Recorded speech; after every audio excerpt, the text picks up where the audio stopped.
y vi volar por en medio del cielo a otro ángel que tenía el Evangelio eterno para predicarlo a los moradores de la tierra, a toda nación, tribu, lengua y pueblo.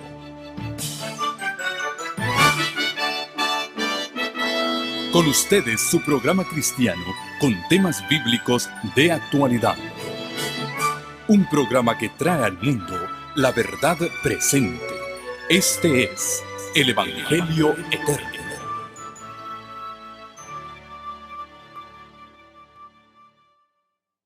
Esta mañana vimos que por ideas limitadas con respecto a lo que fueron los sufrimientos de nuestro Señor, no apreciamos realmente ese sacrificio y la expiación, porque no comprendemos la totalidad de lo que significó. Hoy vimos el sacrificio de Dios Padre al entregar a su Hijo. Y esta tarde vamos a ver un amor más fuerte que la misma muerte. Nuestra lectura bíblica ya en Primera de Juan, capítulo 4 y versículo 10, que fue ya leída, nos dice: en esto consiste el amor, no en que nosotros hayamos amado a Dios, sino en que Él nos amó a nosotros y envió a su Hijo en propiciación por nuestros pecados. Cuando Cristo fue entregado, todavía el hombre ni pensaba en venir a Él para recibir el perdón. Aprendimos hoy que Cristo murió por los impíos, por los pecadores, por los enemigos, por sus propios enemigos entregó su vida. Les recuerdo lo que leímos esta mañana en Joyas de los Testimonios, tomo 1.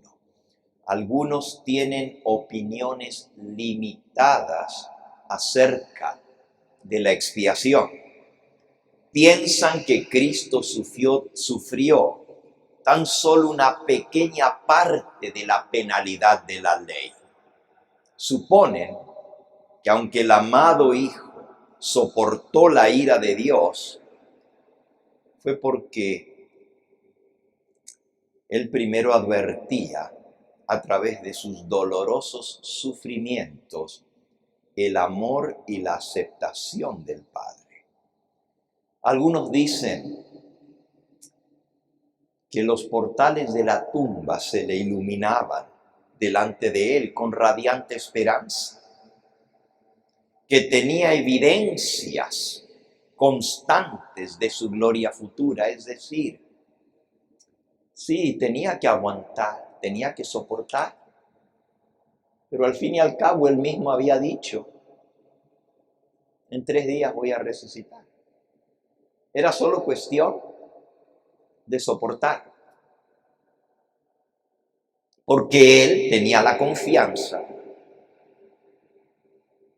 que iba a resucitar. Los que piensan de esa manera, dice aquí, no lo digo yo, cometen un grave error. La más punzante angustia de Cristo provenía de que Él comprendía el desagrado de su Padre contra el pecado, y la agonía que esto le causaba era tan intensa que el hombre puede apreciarla tan solo débilmente.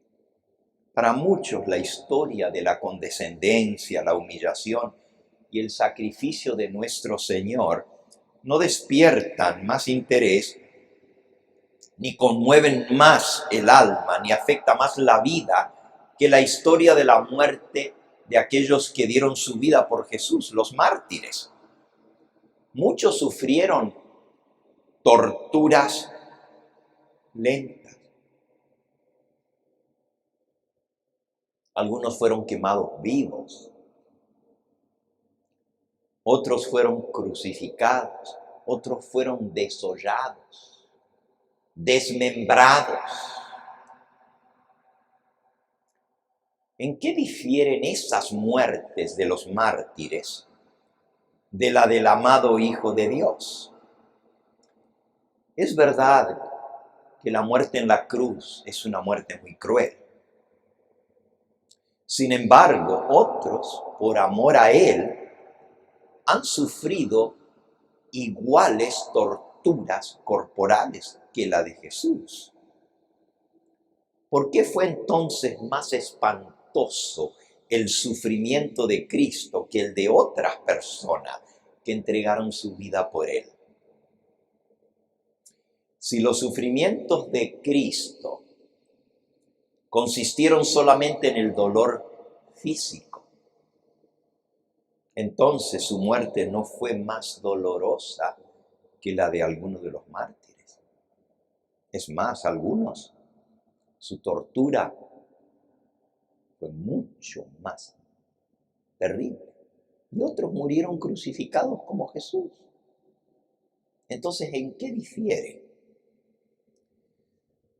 Hoy vamos a entender ese amor más fuerte que la misma muerte. Dice aquí, el dolor corporal de Cristo fue tan solo una mínima parte de la agonía que sufrió el amado Hijo de Dios. Los pecados del mundo pesaban sobre Él, así como la sensación de la ira de su Padre, mientras sufría la penalidad de la ley transgredida. Esto fue lo que abrumó su alma divina. Fue el hecho de que el Padre ocultara su rostro, el sentimiento de que su propio Padre lo había abandonado, lo que le infundió desesperación. Esa angustia inenarrable comenzó desde el jueves por la noche.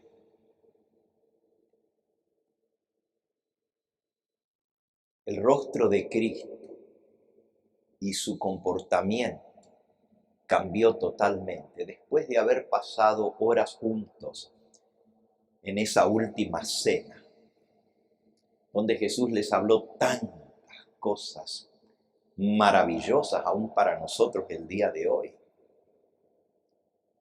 Capítulos enteros están escritos en la Biblia de lo que pasó en la Santa Cena y las palabras que Jesús les habló de ánimo.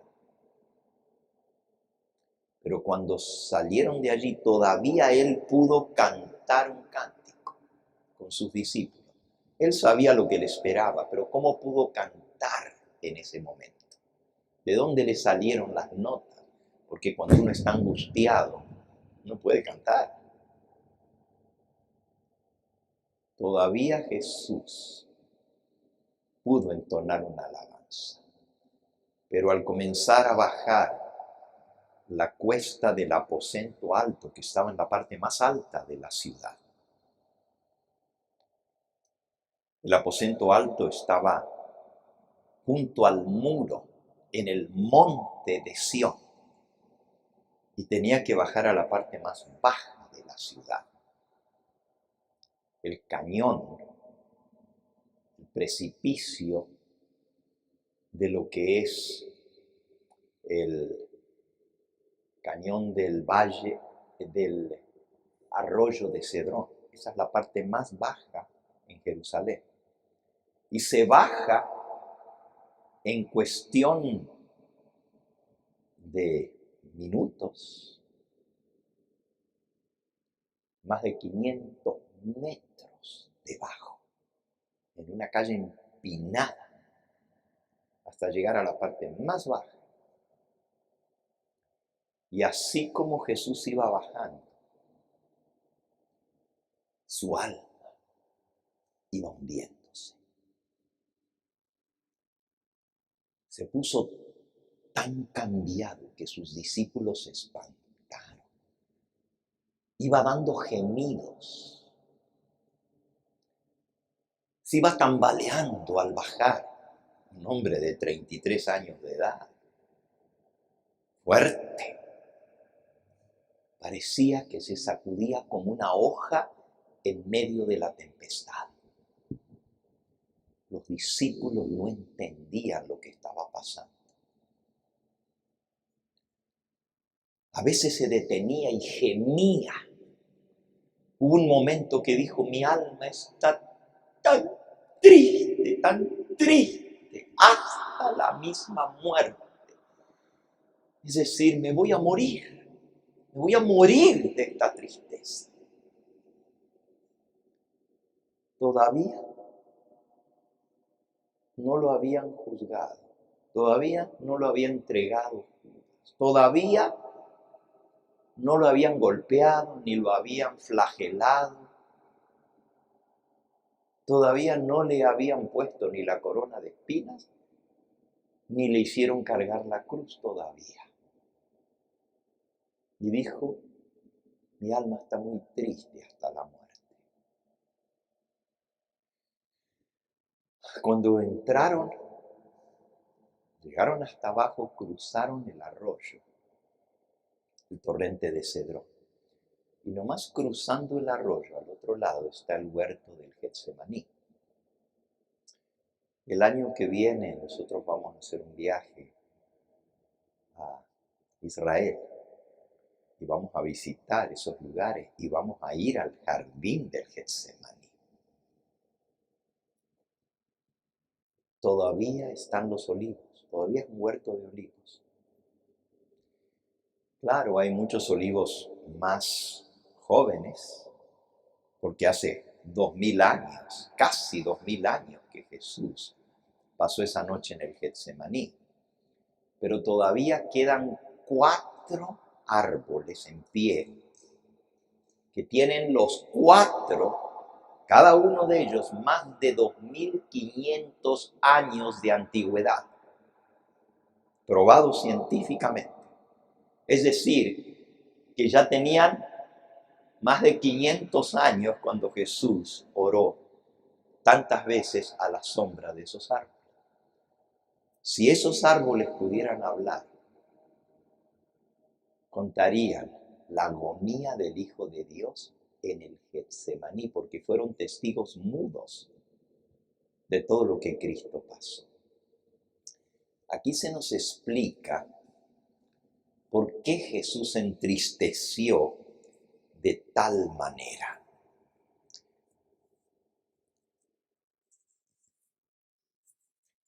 Dice: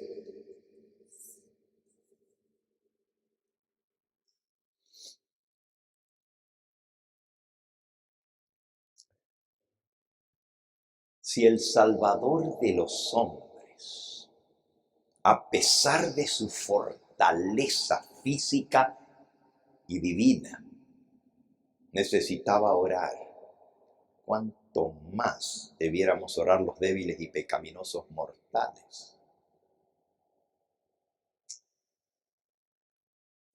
Cristo dirigió sus pasos hacia el lugar donde tantas veces había orado.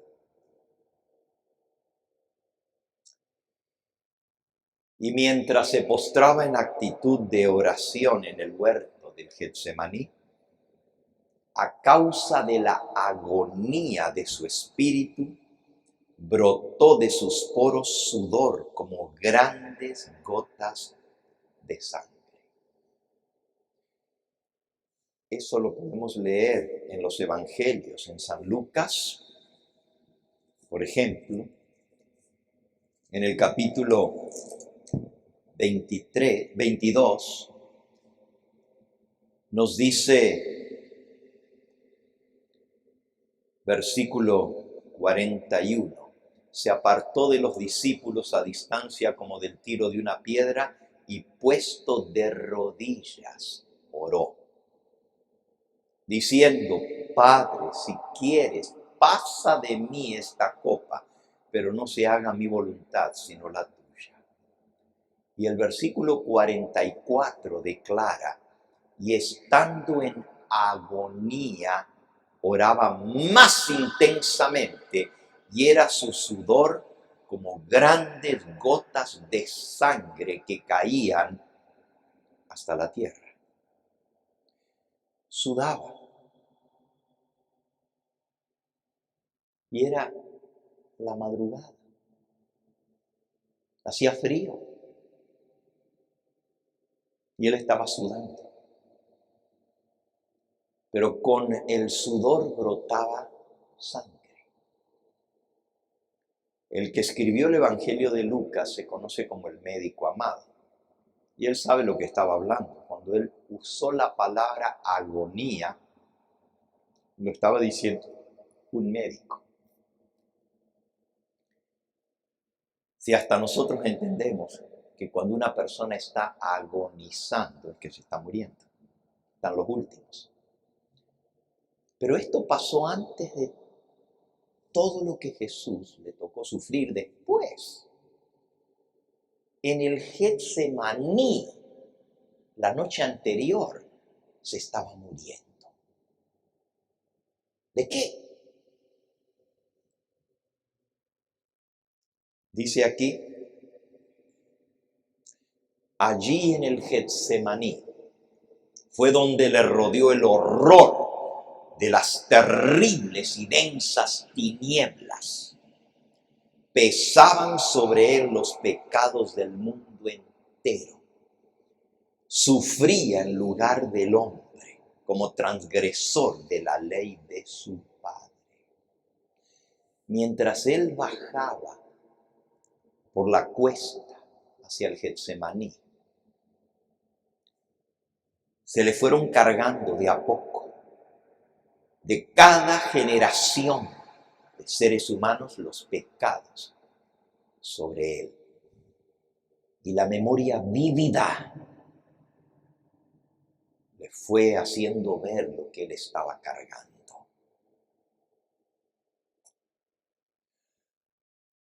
Allí se produjo la escena terrible de la tentación.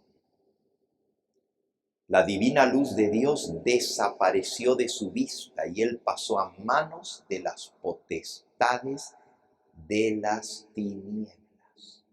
Es decir, el Padre lo entregó. Ya lo había entregado a este mundo, pero ahora lo entregó en manos del diablo. ¿Saben lo que es eso?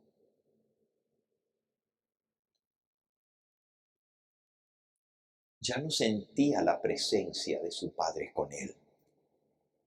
En su angustia mental cayó postrado sobre el frío suelo, sobre la tierra helada. Se percataba del ceño de su Padre. Había desviado la copa del sufrimiento de labios del hombre pecador y culpable, y se proponía beberla él mismo para dar al hombre en cambio la copa de la salvación. La ira que habría recaído sobre el hombre recayó en ese momento sobre Cristo.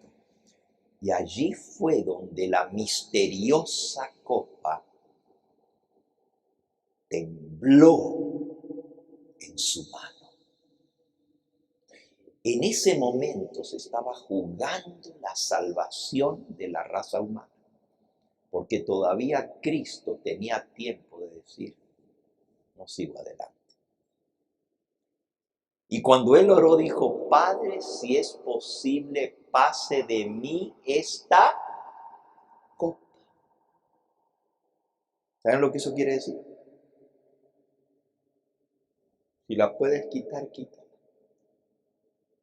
Pero luego, en sumisión a la voluntad de su Padre, declaró: pero no se haga mi voluntad, sino la tuya.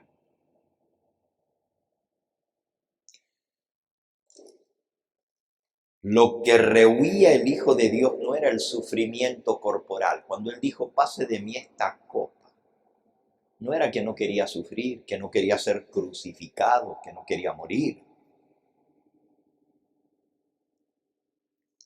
Esto no fue lo que arrancó de sus labios. Esa declaración en presencia de sus discípulos, mi alma está muy triste hasta la misma muerte. Fue un amor hasta la misma muerte.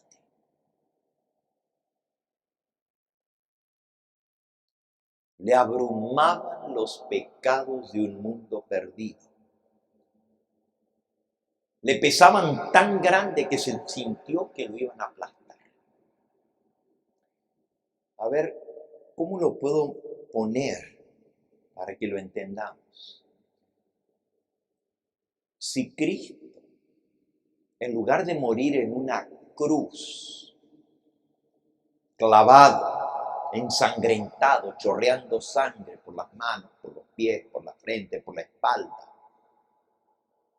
si Él hubiera estado sentado en un sillón acolchonado, todavía se hubiera muerto. Porque no fue ni el desangrado ni el sufrimiento físico lo que le quitó la vida.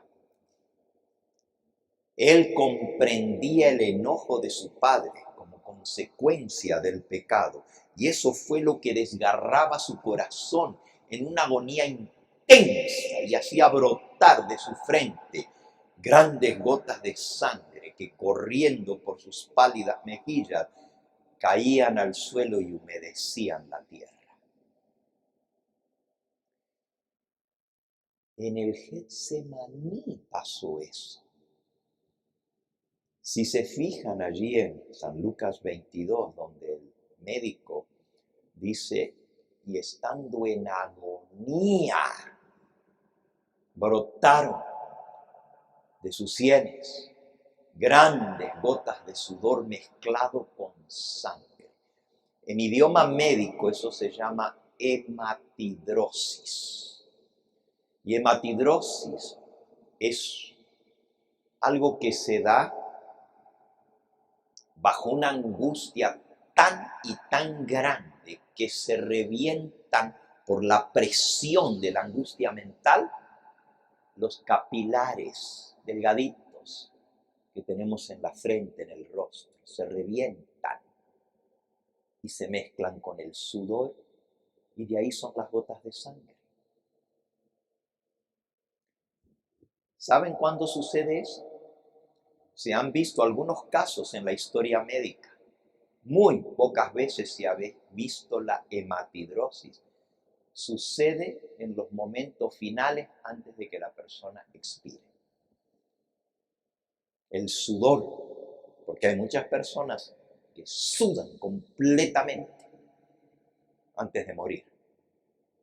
Pero si a eso le carga la aflicción y la presión, puede haber hematidrosis. Muy pocas veces se ha confirmado esto. En el caso de Jesús, Él se moría en el Getsemaní.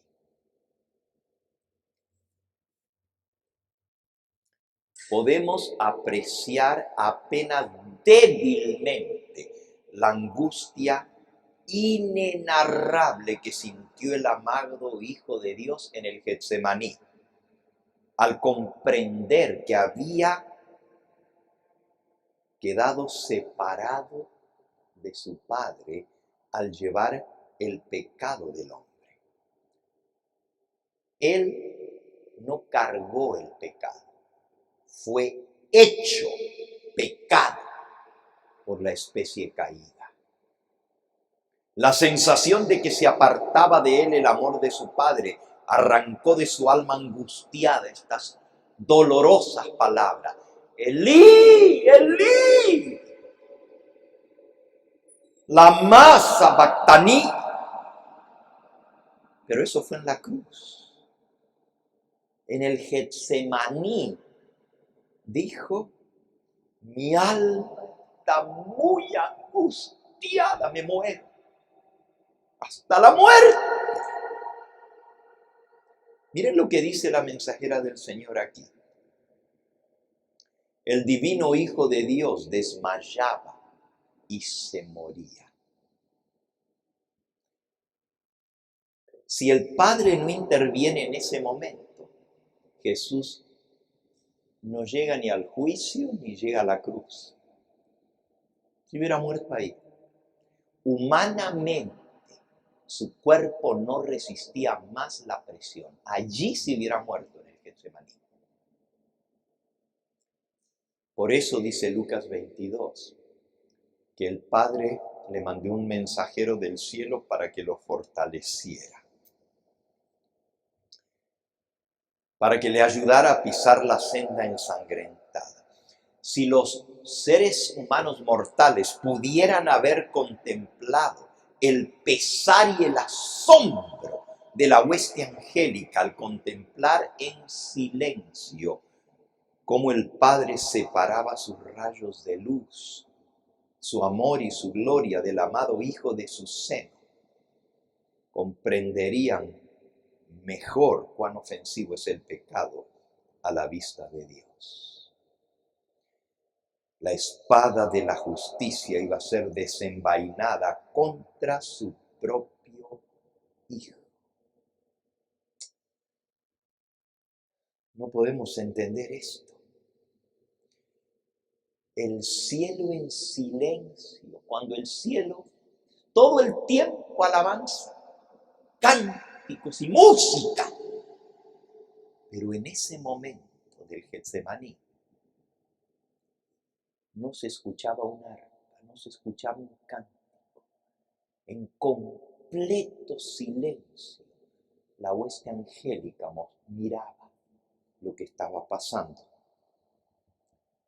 Por un beso fue entregado en manos de sus enemigos y llevado apresuradamente al tribunal terreno, donde había de ser ridiculizado y condenado a muerte por mortales, mugrosos y pecadores. Allí el glorioso Hijo de Dios fue herido por nuestras rebeliones y molido por nuestros pecados. Soportó insultos, burlas e ignominiosos abusos hasta que fue desfigurado de los hombres su parecer y su hermosura más que la de los hijos de los hombres.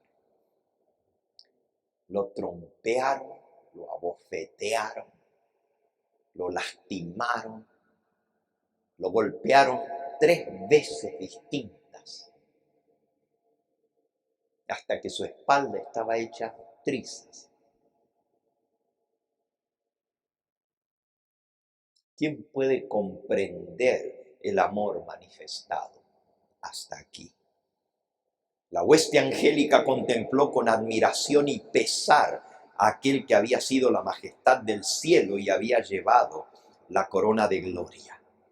Y ahora lo ven aguantar la corona de espinas, víctima sangrante de la ira de una turba enfurecida, inflamada de insana locura por la ira de Satanás. Contemplemos al paciente y dolorido. Las espinas coronan su cabeza. Su sangre fluye de las venas laceradas. Y todo por causa del pecado. Nada podría haber inducido a Cristo a dejar su honor y majestad celestiales y venir a este mundo pecaminoso para ser olvidado, despreciado y rechazado de los hombres por aquellos a quienes había venido a salvar. Y finalmente, para sufrir en la cruz sin la presencia de su Padre, solo. Solo el amor eterno y redentor, un amor más fuerte que la muerte, que jamás será comprendido en su totalidad. Será un misterio por toda la eternidad. Admiraos, oh cielos, asómbrate, oh tierra. He aquí al opresor y al oprimido. Una vasta multitud rodea al Salvador del mundo. Las burlas y los escarnios se mezclan con maldiciones y blasfemias. Los miserables sin sentimientos comentan su humilde nacimiento y vida. A saber de quién fue hijo. Se burlan. Los príncipes de los sacerdotes y ancianos ridiculizan su acerto de que era el Hijo de Dios.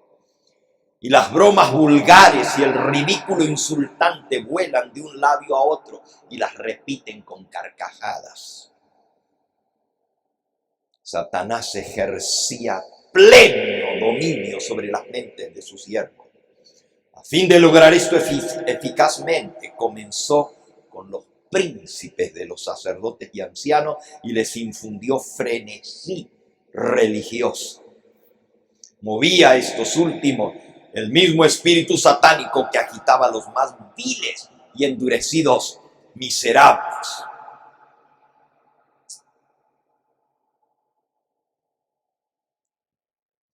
Luego viene la escena de la cruz. No pararon las burlas.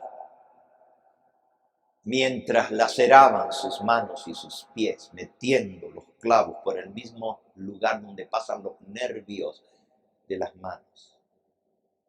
El lugar más sensible. Todavía se burlaban y Jesús no contesta una sola palabra a todo esto.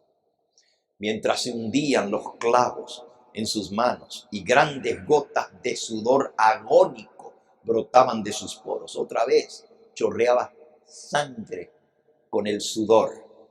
Los labios pálidos y temblorosos del doliente inocente exhalaron una oración de amor, diciendo: Padre, perdónalos, porque no saben lo que hacen. Todo el cielo contemplaba la escena con profundo interés. El glorioso Redentor del mundo perdido sufría la penalidad que merecía la transgresión de la ley del Padre. Eso lo tendría que haber pagado el pecador.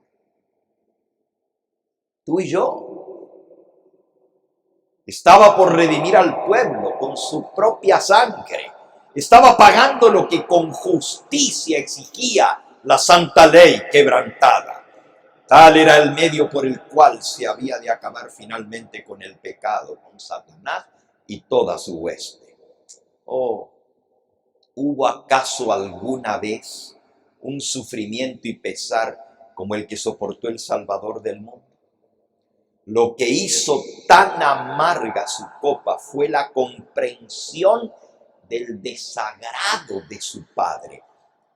No fue el sufrimiento corporal lo que acabó tan prestamente con la vida de Cristo colgado en la cruz.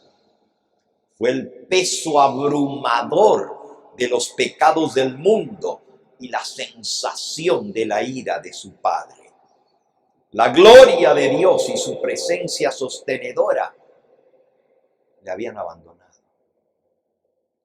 La desesperación le aplastaba con su peso tenebroso y arrancó de sus pálidos y trémulos labios el grito angustiado y desesperante: Elí, Elí, Dios mío, ¿por qué me has dejado solo? ¿Tú me has abandonado? La tierra tembló, el sol se negó a contemplar la escena. Los cielos cubrieron el monte de tinieblas.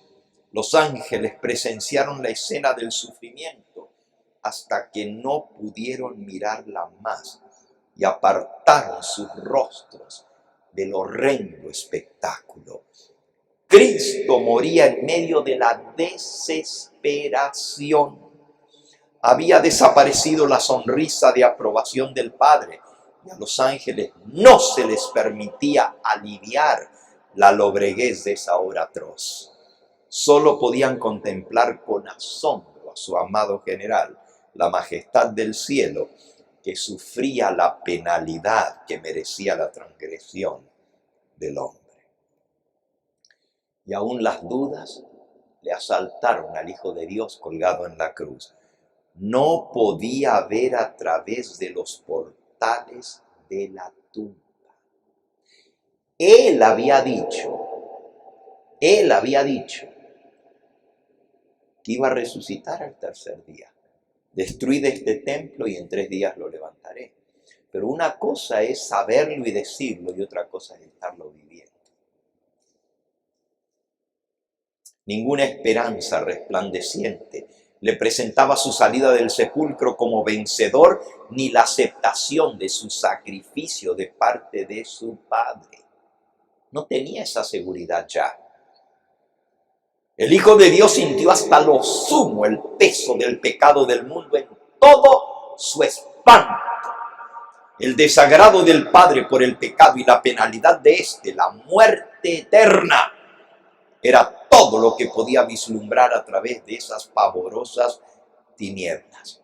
Se sintió tentado a temer que el pecado fuese tan ofensivo para los ojos de Dios que quedaría separado para siempre de su Padre. La fiera tentación de que su propio Padre lo había abandonado para siempre le arrancó ese clamor angustioso en la cruz. Dios mío, ¿por qué me has desamparado? La fe y la esperanza temblaron en medio de la agonía mortal de Cristo, porque Dios ya no le aseguró su aprobación y aceptación como hasta entonces. El Redentor apuró la misteriosa copa hasta la última gota. Mientras se le denegaba la brillante esperanza y confianza en el triunfo que obtendría en lo futuro, exclamó con voz fuerte, un grito: Padre, en tus manos encomiendo mi espíritu. Conocía el carácter de su Padre, su justicia, misericordia y gran amor, y dijo: me encomiendo a ti, ¿qué más puedo hacer? Se entregó en sus manos. En medio de las convulsiones de la naturaleza, los asombrados espectadores oyeron las palabras del moribundo en el Calvario.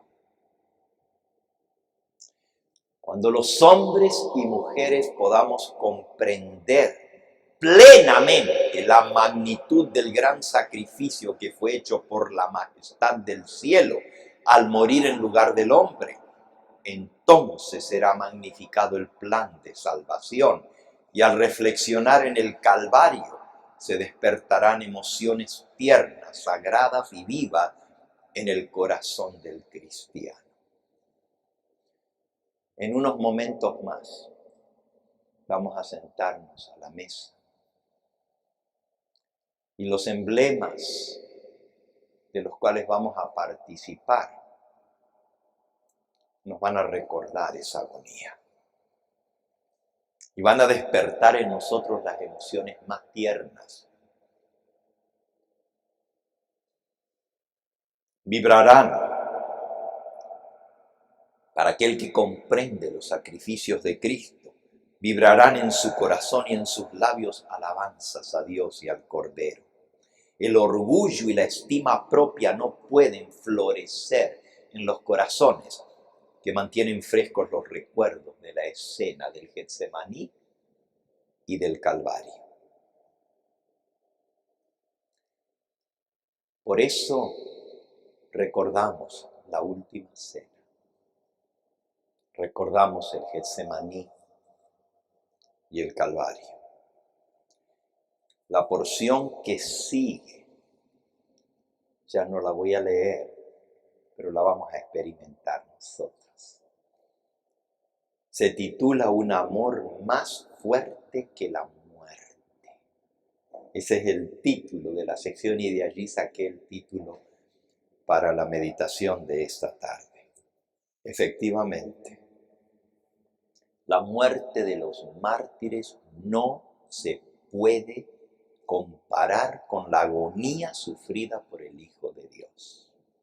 Debemos adquirir una visión más amplia y profunda de los sufrimientos y la muerte del amado Hijo de Dios. Es un amor que no hay ningún lenguaje humano que pueda expresar, pues supera todo conocimiento. Grande, muy grande, es el amor de Dios. De tal manera amó Dios al mundo. Dice el apóstol Juan, mirad cuál amor nos ha dado el Padre, que seamos nosotros llamados hijos de Dios. Es decir, Dios al poner en la balanza todo lo que su Hijo iba a tener que pasar y en el otro lado al hombre, escogió al hombre dejando hundir a su Hijo en la desesperación de su muerte por amor a nosotros. ¿Cómo podemos entender algo así?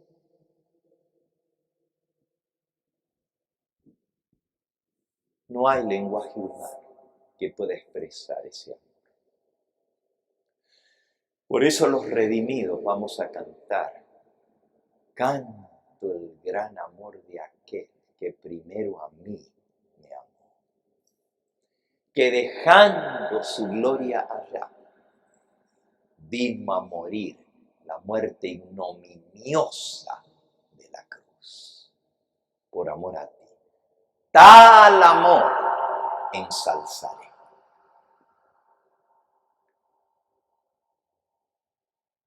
Al acercarnos ahora a la mesa del Señor, vamos a rememorar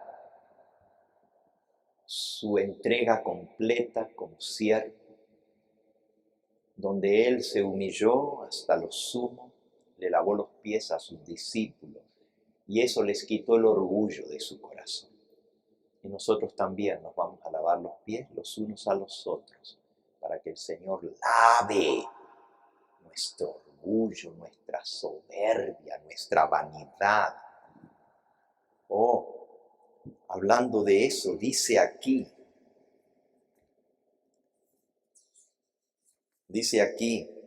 el orgullo y la estima propia no pueden florecer en los corazones, que mantienen frescos los recuerdos de la escena del Getsemaní y del Calvario.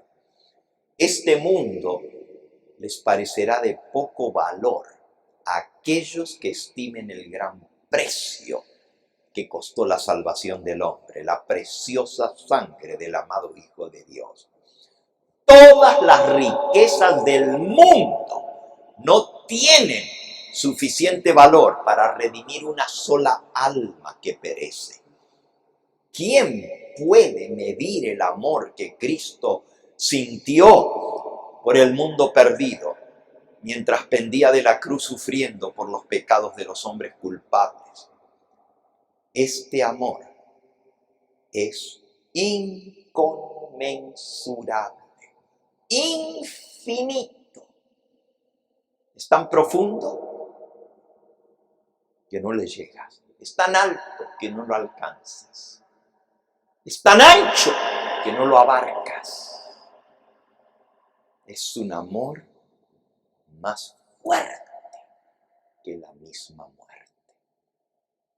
Que Dios nos ayude a entender, aunque sea un poquito, los sufrimientos del Hijo de Dios. Vamos a continuación a pasar al lavamiento de pies. Cantaremos No sé si está por ahí el pianista, nuestro último himno. ¿O no hay? No hay himno. Vamos a ir a cantar entonces allá mientras nos lavamos los pies. Pero es que no sé si había en el boletín un himno para ahora. ¿Por qué no cantamos ese himno que dice: canto el gran amor de aquel que primero a mí me amó, y dejando la gloria allá? ¿Qué número es? Canto al gran amor.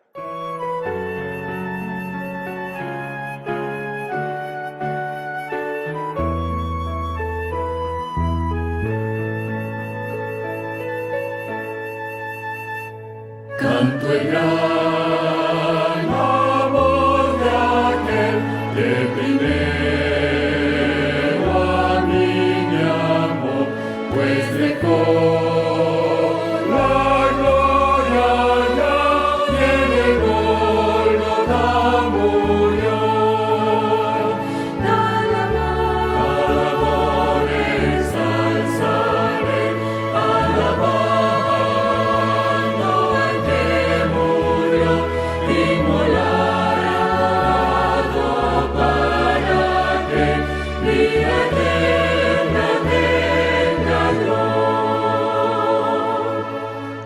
Antes que llorara yo, ya por mí lloraba él, y antes que supiera orar, él por mí gustó ayer. Al amor ensalzaré, alabando al que murió, inmolado para que vida eterna tenga yo. Este mundo nunca vio tan profundo y santo amor, que del mal me rescató, aliviando mi dolor. Al amor ensalzaré, alabando al que murió, inmolado para que vida eterna tenga yo. Nada bueno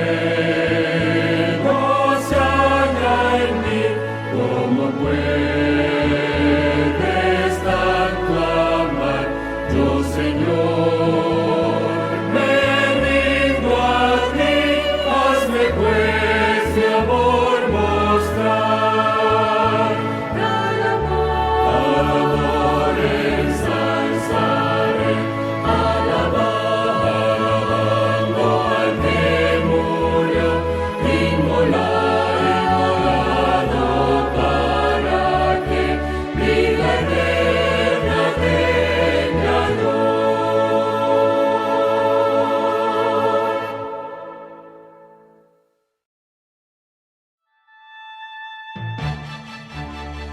Este fue el Evangelio Eterno, su programa cristiano de actualidad bíblica, trayendo al mundo la verdad presente.